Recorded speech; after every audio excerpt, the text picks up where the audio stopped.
Bonjour à tous et à toutes. Je suis ravie d'être ici aujourd'hui et d'avoir pu découvrir un peu plus, ce que j'avais entendu parler des conversations carbone, mais j'ai jamais participé, donc je suis un peu novice sur le sujet.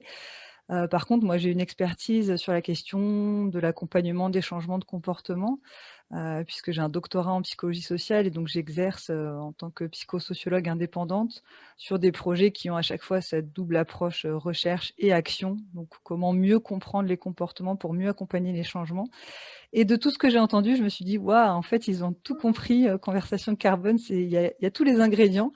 Donc je vais faire un espèce de petit résumé des ingrédients qu'on connaît en psychosocial et que j'ai retrouvés ici. D'abord pour amorcer un changement, faut prendre conscience de pourquoi il faut changer, quel est l'intérêt, quels sont les bénéfices, pourquoi c'est important.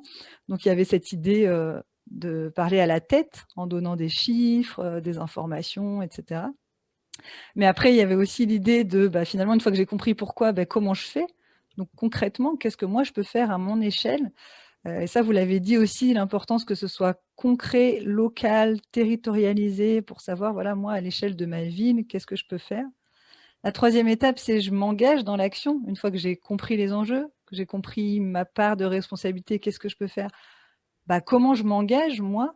Donc là, il y avait l'idée du corps, de se dire: «Je vais être acteur, je vais participer, je vais m'investir». Il y avait cette notion de co-construction qui est sortie de co-élaboration, avec l'idée d'une démarche participative, horizontale et cetera. Et puis la quatrième étape, c'est une fois que ça y est, on s'est engagé dans l'action, comment on fait que ce soit durable? Qu'on ait des changements qui soient pérennes dans le temps? Et là, vous avez cité tous les ingrédients.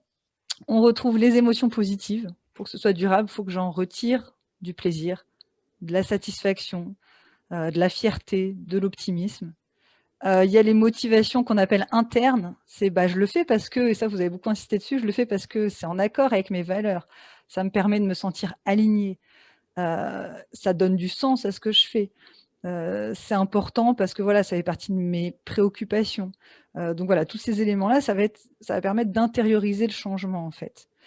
Et il y a aussi le poids du groupe, donc ça, vous l'avez beaucoup dit, le fait que ce soit un portage collectif, qu'on fasse partie d'un groupe, ça nous permet de nous remotiver, ça nous permet aussi de nous sentir efficaces parce qu'on n'est pas tout seul, on n'est pas isolé. Donc il y a vraiment ce sentiment d'appartenance à un groupe qui est très important dans la dynamique de changement, avec un groupe, de personnes avec qui on se sent partager des valeurs, avec qui on se sent partager des points de vue, des préoccupations et avec qui on va pouvoir échanger des trucs et astuces, comme vous avez dit, des solutions. Et le fait que ce soit partagé avec des pairs, des gens qui sont proches de nous, des collègues ou des habitants de notre ville, ça nous permet de nous identifier à ces gens-là puisqu'ils sont proches de nous. Donc leurs solutions, leurs idées, leurs astuces vont avoir plus de poids, on va s'identifier, donc ça, on va se les approprier. Et tout ça va permettre de créer un sentiment d'identité commune dans ce groupe. On a l'impression qu'on a une identité partagée. Et donc tous ces éléments-là que je viens de vous dire vont permettre de renforcer l'engagement et de maintenir les changements sur le long terme.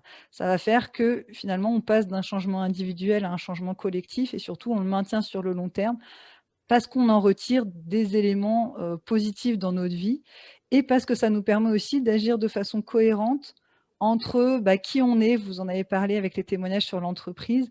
On est une personne unique chez soi et à notre travail et donc à chaque fois qu'on peut créer ce lien-là, qu'on peut transférer, voilà, j'ai terminé récemment un projet sur les transferts.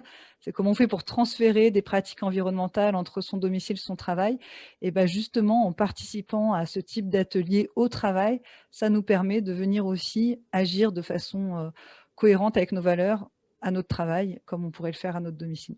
Donc voilà, moi je suis super contente parce que je me dis: «C'est génial» et en plus, le dernier élément très important aussi pour le changement, c'est la posture et là, c'est pareil, il y a tout. C'est la facilitation, c'est l'écoute active, la bienveillance, le non-jugement, le respect, l'empathie, enfin tous ces éléments qui vont faire qu'on ne cherche pas à essayer de convaincre l'autre, mais simplement, lui apporter un témoignage qui va le faire évoluer en partant de qui il est et de là où il a envie d'aller. Donc voilà, bravo, merci à tous.